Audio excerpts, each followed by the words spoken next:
pala, yung, kaya 'di ba recorded ako, tapos pinakikinggan nitong ano na to, yung nag-record na to. Tapos, imbis na ano, kasi nagkukwentuhan lang kami noon, tapos wala akong nararamdamang kakaiba. Tapos, yung pala, tinutuo pala na may, na ginagawa niya palang labrat yung ano, ginagawa niya pala kaming labrat, tsaka yung parang aso.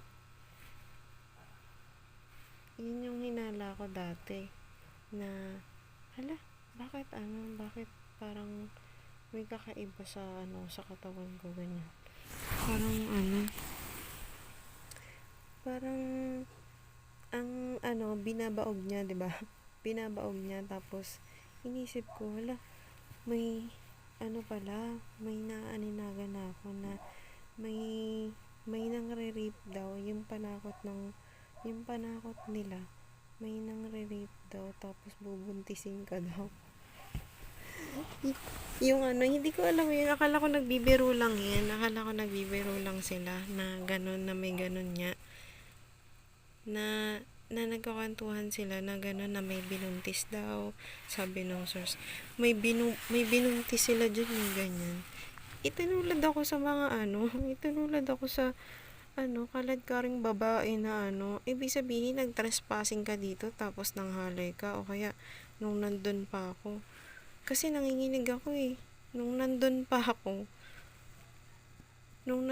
ako sa kanila, dun sa Navotas, sabi ko, ba't parang may ano, may something dito? Kasi nagsabi ako sa nanay niya, sabi ko, wala, may nararamdaman po ako dito na kakaiba. Tapos kinagat ako ng aso nila. Iba na pala yung ano, dinadasalan pala ako. Tapos iba na yung tingin niya sa akin, iba na yung itsura ko. Kaya pala takang-taka ako dito, bakit iba yung kinikilos nito. Tapos, sabi pa nung naririnig ko na yun, sabi na, bilib talaga ako dito kay Linlin, no, kahit na may nangyaring kakaiba, nakakalabas pa rin. May nangyaring,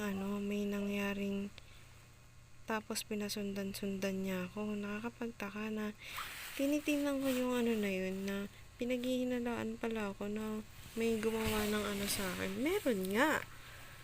Kasi nakarinig ako nun, nagsabi ako nun, sabi ko, hala, may naririnig po akong kakaiba.